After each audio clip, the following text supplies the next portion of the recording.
Hi, good afternoon. Hi, good afternoon, Ms. Martinez. I'm so glad you can make it. Talk about Juliana. I know, I can't believe my Julianita is going to 4th grade next year. I know, the school year is almost over. Yeah, time flies. It's crazy. Alright, well, I just came together because I wanted to show you this general test of achievement. Tells us what she learned in her classroom instruction. So based on what happened here, it's taken once a year. She gets tested in things like vocabulary, word analysis, all that. We can see here at the top, it's the general information. Right here, like it has my name, of course, the school, Perfect Elementary, District, Fantastic ISD, her name, her first and last, and of course her grade when she took the test, which was in March, and this past March, and also her student ID, and also the form that she had. What do you use her student ID for? So Why is this necessary? Oh, okay. Well, her student ID is more for confidentiality. So, if we have her work laying around, we don't want people to look at her work. It's and also for the parent or the online portal, you can actually go on it online, type in her ID, and you can actually see all her grades and everything like that. That's pretty cool. What about the form? It says B. It is her her grade. No, her form. So I have two versions of they have two versions of this test. Oh. So there's a Form A, Form B. So it's the same questions, same just in a different order. That way to prevent cheating and everything. Yeah, I get that part. So at the top here, this is the this is where she was compared to a norm group. Has different subtests and totals. Do you have any questions about this? I know some people get confused with this norm group. Do you know what a norm group is? No, like it seems really confusing. Okay, well, I should have started off with this is where it's the norm reference scores. So the norm group is just, so nationally there was 5,000 students that took this test before it was released. So they take a test, and then after it's released, is to compare the students like Juliana's, is to compare her scores to that norm group. Oh, okay, I get it now. Thank you so much for explaining. Okay, so right here in the bottom, we'll go over it later, but it's the criterion reference information. So in this one, she's not compared to a norm group, but we won't go into that until later on. Okay, that's good. Okay, so we're gonna go back up here. So right here, as I kind of skipped over a little bit, I apologize for that. So right here, she has some subtests. We can see, like I said, there's total math, language, listening, spelling, and all that. So it's broken into smaller sections. Do you remember? She didn't take this test all in one day, just to make sure. Yeah. I was like, these are a lot of different subtests. No. Yeah. It makes me a little. No. Do you remember that time where I had put in their binders? I sent home a letter saying to make sure they had a good breakfast and were hydrated. Yeah, I do remember. She finally got me to do her fruit mix breakfast that she always loves to have. But I actually try to always give her something to eat before school. That's awesome. Yeah, I want to make sure our kids have a good breakfast. So she just took this in around 4 days. Want to make sure they're, like you said, they're fed and hydrated. And also a good night's sleep before the test. Yeah, that's really important. Okay, I know, I understand. I got a little worried. I also here see 2 kinds of batteries, basic battery and complete battery. It seems like a little off, to have that information about a test. Okay, yeah, usually parents get a little confused because, batteries are a little thrown off. So with basic battery, it's just what the total scores were in an everyday thing, like reading and math. And also, that is what most of the time we compare, or we have the attention at. And then for complete battery, that actually includes social studies and science. So it's a complete whole thing. So I know it's a little confusing. It helps us for the complete battery. It helps us for when, example, the principal comes in, we do evaluation. Yeah. She wants to know the overall scores, and she usually looks at those to have an example of what the students are doing. Okay, perfect. I think I understand now. Can you please explain me a little bit more about these different things? I don't know about those things. Yeah, so right here, the number of items is just the total number of questions she had on her test. Right here, we move on to the right, it's the raw score, so that's how many she got correct. We can see right here in total reading, she had 108 items, total number of questions, and then she got 83 right. So do you have any questions on either the number of items or the raw score or anything else you see? I actually do. I see a 53 here. And I actually took my Julianita was doing pretty good since like you haven't mentioned anything every time I pick her up. Yes, Miss Winona, I'm sorry. Some parents get this national percentile. So first, I just want to say that's actually it's not a percentage. So that's not an actual score for. So that's how her comparison to the norm group in total reading. So if you here we look at her bell curve, you see right in the middle where it has a big old range. That's the most of the norm group students they've ranked. So right here, hers is 53. So they're around that like I don't want to say average, but most students are around the 50%. So she's not doing bad at all. She performed better 53% of the students in the norm group. So that's why I know the percentile gets really confusing. Hey, that's perfect. This bell curve is a great visual to help me to understand a little better. Yeah, so, okay, and now you get that. We're going to move on to the next thing that is to the right, the scale score. So the scale score, so it's a standard score where they take the raw score over here and they plug into some formula and then they just come out with a score that they can average because you can't average percentiles at all. Yeah, okay. Who makes that formula? Did you make it? So I don't make the formula, the school doesn't, the principal, no one makes the formula. So each testing company has their different formulas. So for this test, as you can see right here, ran from 200 to 800 for the range. And if we're looking right here, her skill score is a 500. So we look right here, 500. Oh, look, there it is, 500, and it's still in a good rate. So, but the skill score is just for me, kind of like to, so let's see, Juliana, she had 500, another student had another, like, let's say, 530. So it helps me, keep, compare them a little bit better rather than just relying on percentiles and everything like that. Perfect. Wow, it is kind of a lot of information, Miss Martinez. No, I understand, but the support that she's doing after school, that you were telling me about in the last conference, like, it's really helping her though. I'm so glad I'm putting my time and my money in the right place, and I really want Juliana to be the best she can in her education. Yeah, and she really is. So right now we're going to move to more to the right where it has percentile bands. So they kind of look at a place over here because it doesn't have an actual score. But I'm going to break it down for you. So here you can see, you can't just say, oh, she's in the 53rd percentile. No. So this band, it allows for what we call standard error of measurement. That sounds like something will be wrong with the test. Oh, no, don't worry about it. So every test, they actually have a type of error in it. So for this test, as you can see right here, the standard error measurement was either plus or minus 3. So that means if she was supposed to take this test again, let's say in social studies for a week, she can either score, so let's see, or total in vocabulary. So she scored, or let's see, 75th.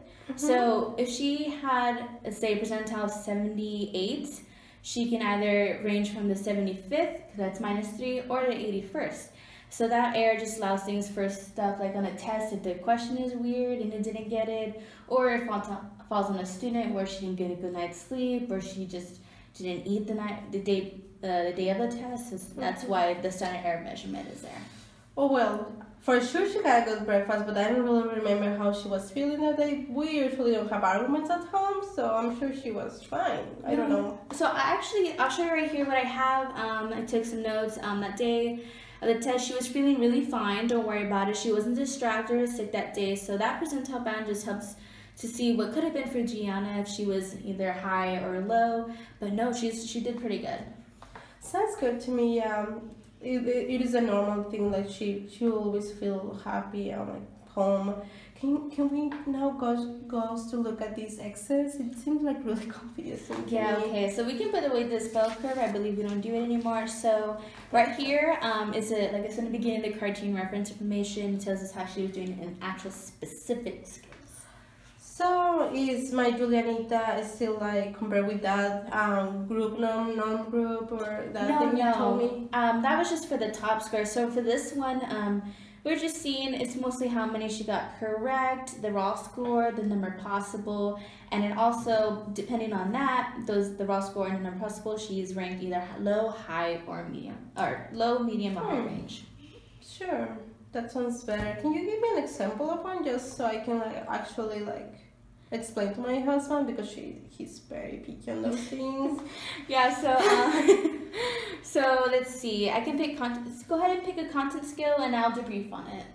Ooh, well, what about the word problems? Word problems right here? Yeah. So word problems are just when a student is given a hypothetical situation to read and they have to solve the math problem that comes with it. So let's say, for example, Juliana has 10 watermelons, but then it says that she wants to grow 4 times as much. How many watermelons does she have in total? Do you understand? Oh, okay, yeah, I see now. Mm-hmm. Those are really easy things to do. And we usually have like good topics in the table.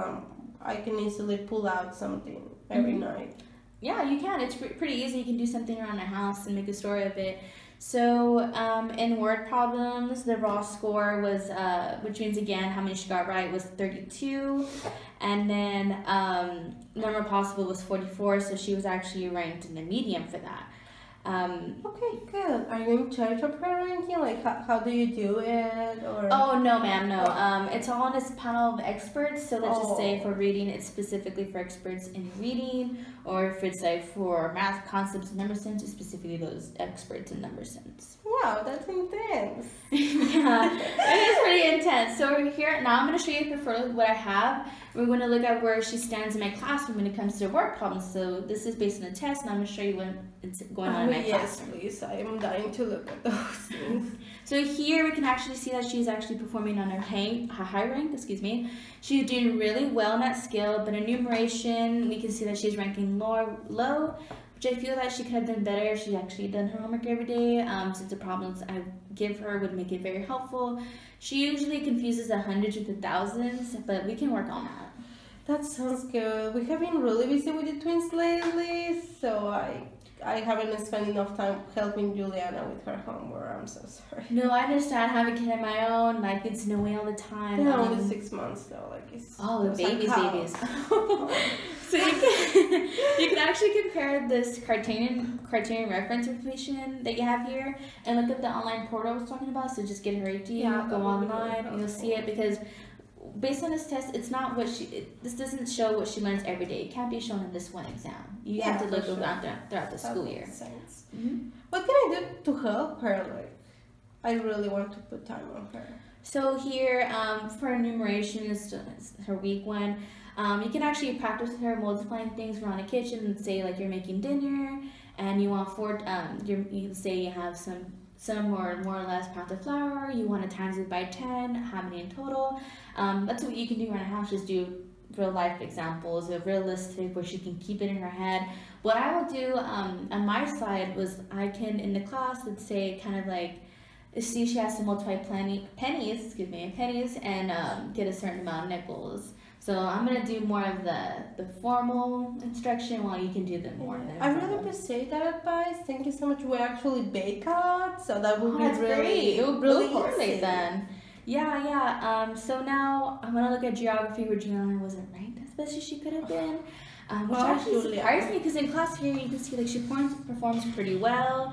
But on her over here you can see in her geography assignment on February the 2nd this year, she followed all the directions, but she did fall short a little bit when it came to identifying rivers on the state of Texas. I can see that Juliana is not really interested in social studies, but we are trying to put more documentaries as you recommended in the last conference we had.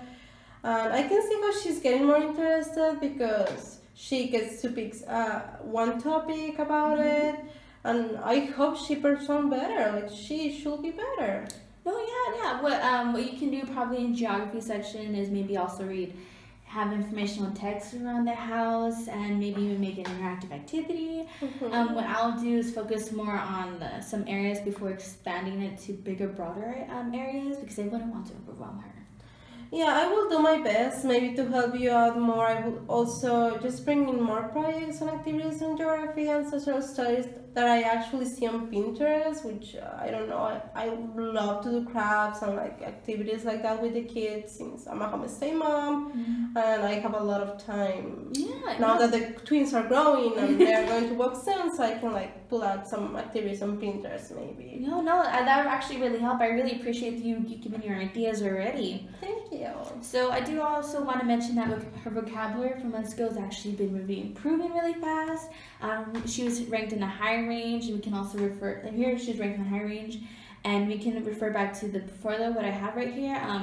We can see that she's been adding new vocabulary in her daily journals as well, and also with sentences when she's describing.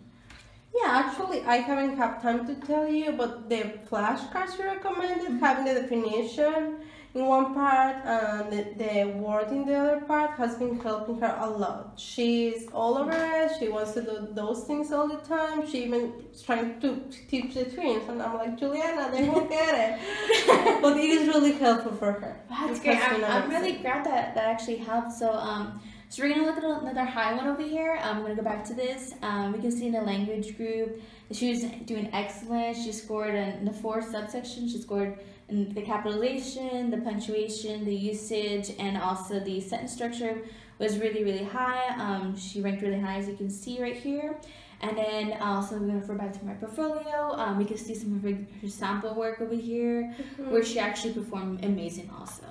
I'm glad you actually are showing me all these things, because it helped me look into both sides, and I understand everything you said about this bottom square and somewhat of the top section. You know, this looks a little more confusing. No, it's my pleasure. I understand. But yeah, it was so nice seeing you. I'm sorry your husband couldn't make it, but do you have any questions referring back to No, this? not really. It has been an amazing conference. Actually, I get to say a lot of good things about Juliana. Yeah, and here I'm gonna give you a handout with the explanations of the test, because I know the top over here is really confusing, but I have the explanation so you can go back to it if you want to, get in touch with you, like ask her, tell your husband, hey, if you want to see what happened to parent conference. No, he does. So it's crazy. Yeah, but if you have any questions, just don't be afraid to shoot an email at me. I will answer immediately. We will. Thank you so much, and I hope to see you really soon. Yes, I see you. Thank you.